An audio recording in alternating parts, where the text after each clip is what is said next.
नमस्कार दोस्तों, बिहार शिक्षक भर्ती से रिलेटेड जीके जीएस का सेशन शुरू कर रहे हैं। इस सभी के लिए इम्पॉर्टेंट हो सकता है, काफ़ी अच्छे सेशन जो आपको मिलेंगे। इम्पॉर्टेंट सीरीज ये श्रृंखला शुरू कर रहे हैं, जिसमें अभी तक जितने लोगों ने चैनल से जुड़ा है उनका 100% रिजल्ट रहा है। बीएड गवर्नमेंट कॉलेज हो या सीटेट का हो या जीडी का, ऑफलाइन बैच हमारा संपन्न रहा है। लेकिन अब हम ऑनलाइन तरीके से अच्छे तरीके से आपको एक करवाने वाले हैं कि जीके जीएस के सेक्शन को आप शिक्षक भर्ती में कैसे कंप्लीट कर सकते हैं। बिहार शिक्षक भर्ती में ये कंप्लीट करेंगे। उसके बाद जो इंपॉर्टेंट टॉपिक एनसीईआरटी के क्वेश्चन होंगे उसके लिए हम हिस्ट्री की क्लास बहुत जल्द शुरू करने वाले हैं। तो पहला ही क्वेश्चन देखिएगा, आपकी स्क्रीन पर होगा कि 1906 में आयोजित भारतीय राष्ट्रीय कांग्रेस के कलकत्ता अधिवेशन में भारत के स्वराज का जो है झंडा किसने फहराया था। अब देखो 1906 में पूछा जाता है कांग्रेस का अधिवेशन हुआ था। अब 1906 में कांग्रेस का अधिवेशन हुआ था तो कौन सा अधिवेशन था? एक कलकत्ता अधिवेशन था। अब कलकत्ता अधिवेशन में स्वराज का झंडा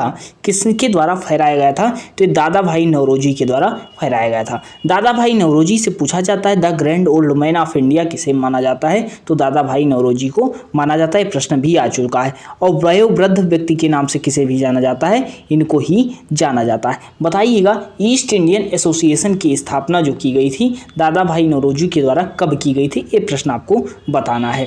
नेक्स्ट बताइएगा, जैसे एओहुम की अगर बात करते हैं तो एओहुम क्या होते जाते हैं? कांग्रेस के संस्थापक हो जाते हैं। कांग्रेस के संस्थापक कौन होते हैं? एओहुम होते हैं। कांग्रेस की स्थापना कब हुई थी? 1885 में हुई थी। 1885 में हुई थी। क्या एओहुम किसी अधिवेशन में अध्यक्ष बने थे? तो नहीं बने थे। लेकिन अगर आपसे पूछा जाता है संस्थापक कौन थे? एओहुम थे। अगर आपसे पूछा जाए प्रथम अध्यक्ष कौन थे? तो डब्ल्यूसी बनर्जी अर्थात व्योमेश बनर्जी हो जाते हैं। प्रथम महिला अध्यक्ष कौन थी? तो प्रथम महिला अध्यक्ष एनी बेसेंट हो जाती हैं। और प्रथम भारतीय महिला अध्यक्ष कौन होती हैं? तो सरोजनी नायडू हो जाती हैं। ये चीज़ें याद रखिएगा। नेक्स्ट क्वेश्चन आपकी स्क्रीन पर है, बताने का प्रयास कीजिएगा। प्रथम बार संघर्ष के तरीकों के रूप में स्वदेशी एवं बहिष्कार किसके दौरान अपनाए गए थे? अब देखिएगा, स्वदेशी एवं बहिष्कार आंदोलन किसके द्वारा अपनाए गए थे? होम रूल लीग आंदोलन के समय, साइमन कमीशन के भारत के आगमन के समय, या बंगाल विभाजन के समय, या एक से अधिक, या उपयुक्त में से कोई नहीं। अब देखो, बंगाल विभाजन की अगर हम बात करते हैं, बंगाल विभाजन होता कब? 1905 में होता है। किसके समय में हुआ था? ये भी याद रखिएगा। तो लॉर्ड कर्जन के समय हुआ था। ये प्रश्न आता भी है कि बंगाल विभाजन किसके समय हुआ था? तो लॉर्ड कर्जन के समय हुआ था। अब बंगाल विभाजन होता है तो इसके बाद ही स्वदेशी आंदोलन शुरू हो जाते हैं। तो बंगाल विभाजन के बाद ही तुरंत शुरू हो गए थे, ये भी याद रखिएगा। नेक्स्ट अगर बात करते हैं बंगाल विभाजन रद्द कब हुआ था? तो 1911 में हुआ था। 1911 से एक प्रश्न और आता है कि भारत की राजधानी कलकत्ता से दिल्ली कब स्थानांतरित हुई थी? 1911 में ही हुई थी। नेक्स्ट क्वेश्चन देखिएगा, अबुल कलाम आज़ाद के द्वारा किस पत्रिका को संपादित किया गया था? जमींदार पत्रिका, द कॉमरेड पत्रिका, या अल हिलाल पत्रिका, या एक से अधिक, या उपयुक्त में से कोई नहीं। तो अबुल कलाम आज़ाद की पुस्तक पूछी जाती है तो कौन हो जाती है? पत्रिका पूछी जा रही है तो पत्रिका पर आपका पूछा जाएगा तो क्या हो जाएगा? अल हिलाल पत्रिका अबुल कलाम आज़ाद के द्वारा हो जाती है। नेक्स्ट क्वेश्चन आपकी स्क्रीन पर है, बताने का प्रयास कीजिएगा। ऑल इंडिया हरिजन संघ की स्थापना 1932 में किसके द्वारा की गई थी? गांधी जी से प्रश्न पूछे जाते हैं। अब देखो, ऑल इंडिया हरिजन संघ की स्थापना महात्मा गांधी के द्वारा की गई थी। अगर आपसे पूछा जाता है महात्मा गांधी से रिलेटेड क्या क्या पूछा गया है, तो 2 अक्टूबर को जन्म होता है महात्मा गांधी जी का। और 2 अक्टूबर को हम किस नाम से मनाते हैं? तो अहिंसा दिवस के नाम से मनाते हैं। उसके बाद अगर गांधी जी की बात करते हैं तो गांधी जी भारत कब आए थे? तो 9 जनवरी 1915 को महात्मा गांधी जी भारत आते हैं। अब जब 9 जनवरी 1915 को महात्मा गांधी जी भारत आते हैं तो 9 जनवरी को कौन सा दिवस मनाया जाता है? प्रवासी भारतीय दिवस मनाया जाता है। ये भी याद रखिएगा। महात्मा गांधी जी के राजनीतिक गुरु कौन हो जाते हैं? तो गोपाल कृष्ण गोखले हो जाते हैं। ये भी याद रखिए। उसके बाद अगर हम बात करते हैं डॉक्टर भीमराव अंबेडकर की, इनसे पूछा जाता है कि संविधान के पिता कौन थे? तो डॉक्टर भीमराव अंबेडकर हो जाते हैं। लेकिन एक इंपॉर्टेंट प्रश्न बार बार पूछा जाता है कि डॉक्टर भीमराव अंबेडकर ने किस आर्टिकल को क्या बताया था? संविधान की आत्मा बताया था। तो संविधान की आत्मा किस आर्टिकल को बताया था? तो संविधान की आत्मा अगर पूछा जाता है तो कौन सा आर्टिकल हो जाएगा ये बताइएगा? तो आपका हो जाएगा आर्टिकल 32। तो आर्टिकल 32 क्या हो जाएगा? संविधान की आत्मा कहा था। और आर्टिकल 32 में हो क्या जाता है? तो संवैधानिक उपचारों का अधिकार हो जाता है। ये सारी चीज़ें याद रखिएगा। जगजीवन राम से पूछा भी गया है प्रश्न में, जो मंत्रिमंडल था पहला, उसमें अगर पूछा जाता है कि श्रम मंत्री कौन थे? तो श्रम मंत्री कौन थे?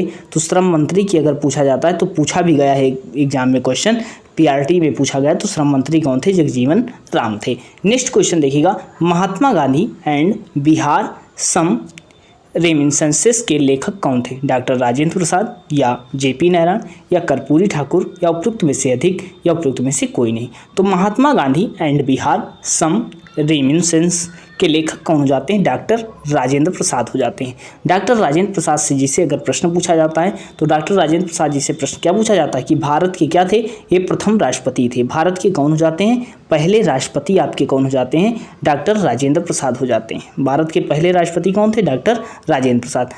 अगर पूछा जाएगा आपसे राजेंद्र प्रसाद जी से प्रश्न पूछा जाता है, क्या पूछा जाता है और क्या पूछा जाता है कि देश रत्न के नाम से किसको जानते हैं? तो देश रत्न के नाम से अगर पूछा जाता है तो डॉक्टर राजेंद्र प्रसाद को जाना जाता है, देश रत्न के नाम से जाना जाता है। अगर डॉक्टर राजेंद्र प्रसाद जी से पूछा जाए इंडिया डिवाइडेड पुस्तक किसकी होती है, तो इंडिया डिवाइडेड पुस्तक भी किसकी हो जाएगी? डॉक्टर राजेंद्र प्रसाद जी की हो जाती है। तो ये भी चीज़ें आप याद रखिएगा कि भारत के प्रथम राष्ट्रपति डॉक्टर राजेंद्र प्रसाद, देश रत्न की उपाधि दी जाती है, इंडिया डिवाइडेड पुस्तक किसकी होती है? तो आपकी डॉक्टर राजेंद्र प्रसाद की हो जाती है। ये चीज़ें भी क्लियर हो जानी चाहिए।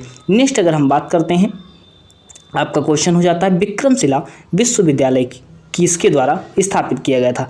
ये सभी बीपीएससी के क्वेश्चन हैं और आपके टीआरई में भी ये पूछे जा चुके हैं। सारे प्रश्न आपके टीआरई में पूछे जा चुके हैं।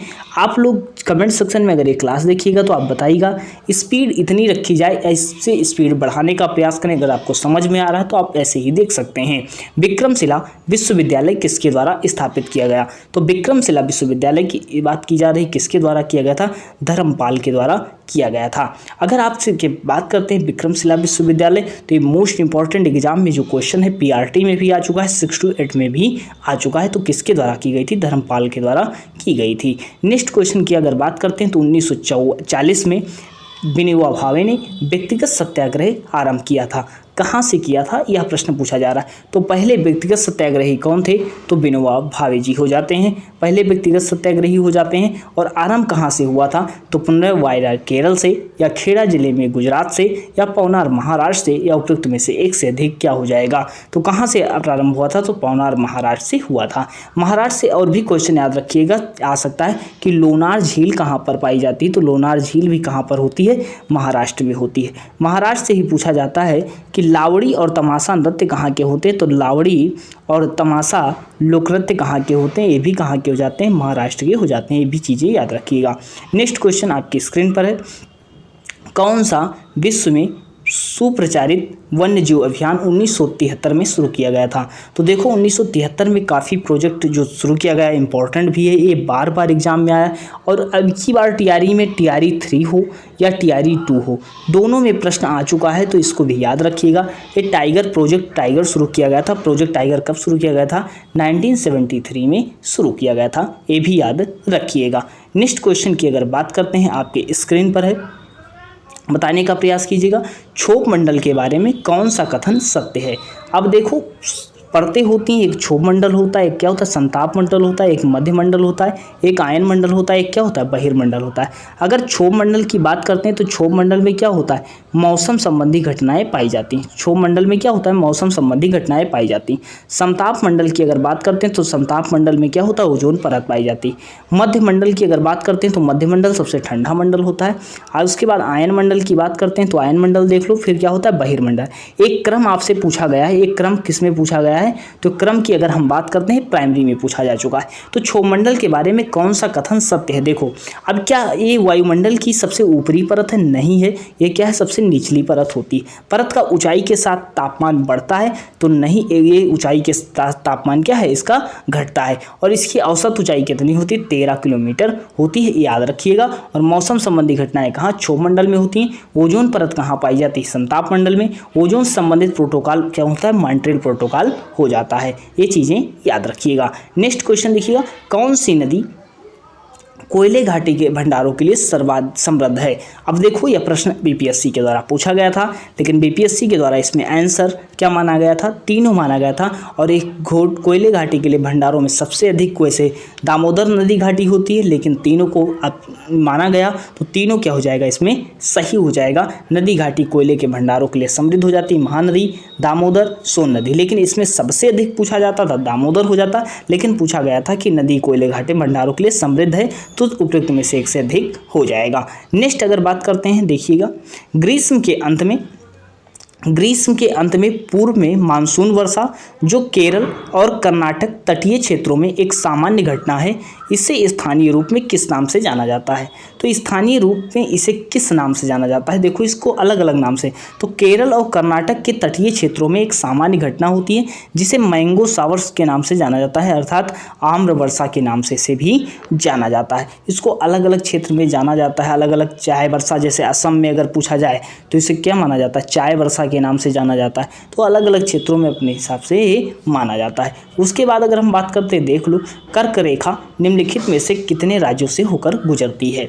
अब देखो काफ़ी अच्छा प्रश्न है कि कर्क रेखा, ये आपके एग्जाम में भी प्रश्न आए हैं, भूगोल जो जियोग्राफी जिनका सब्जेक्ट होता है 6 to 8, उसमें प्रश्न ये पूछे जा चुके हैं। अब 6 to 8 में प्रश्न आए हैं, तो वहाँ से अगर बात करते हैं तो कर्क रेखा कितने राज्यों से गुजरती है, तो सबसे पहले हम बात कर लेते हैं कितने राज्यों से, 8 राज्यों से गुजरती है। ये अगर प्रश्न की बात करते हैं तो कितना हो जाता है, 9th का NCERT हो जाता है, 9th का NCERT जियोग्राफी हो जाता है।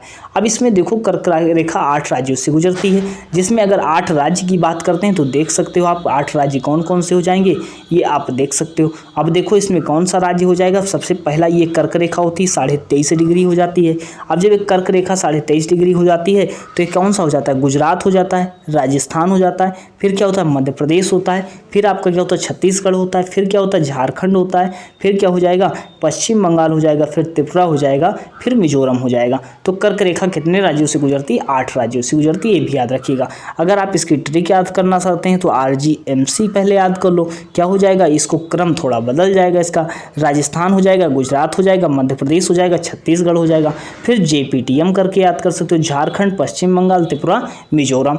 अब 8 राज्य होते हैं, आप किसी भी तरह याद कर सकते हो, 1 से 2 बार पढ़ोगे आपको चीज़ें क्लियर हो जाएंगी। तो ये 8 राज्यों से गुजरती है। अब अगर हम इसी में बात करते हैं, ये 8 राज्यों में कौन सा राज्य नहीं है, तो एक सभी एग्जाम में आते हैं, चाहे वह ग्रुप C का लेवल हो, चाहे ग्रुप B हो, चाहे ग्रुप A हो, और आपके शिक्षक भर्ती में भी यहाँ से प्रश्न आएंगे। अब देखो कर्क रेखा कहाँ से नहीं गुजरती, तो गुजरात से भी हमने बताया गुजरती ही है, फिर हमने बताया छत्तीसगढ़ से भी गुजरती है, झारखंड से भी गुजरती है, लेकिन क्या उत्तर प्रदेश से गुजरती है, तो नहीं गुजरती है। तो 1, 2, 4 किस में है, ऑप्शन नंबर A आपका बिल्कुल करेक्ट हो जाएगा, बिल्कुल आपका करेक्ट हो जाना चाहिए, बिल्कुल सही हो जाना चाहिए। तो ये आपका ये जो है इम्पोर्टेंट सेशन था, ये बताने का प्रयास किया। और भी आपको सेशन मिलेंगे, आज ये 60 सेशन है, मतलब 60 सेशन लिए गए हैं, तो इसके बाद और बड़े सेशन आपको दिए जाएंगे। तो ये पहली क्लास आपको कैसे लगी कमेंट सेक्शन में ज़रूर बताइए। मिलते हैं नेक्स्ट सेशन में, धन्यवाद।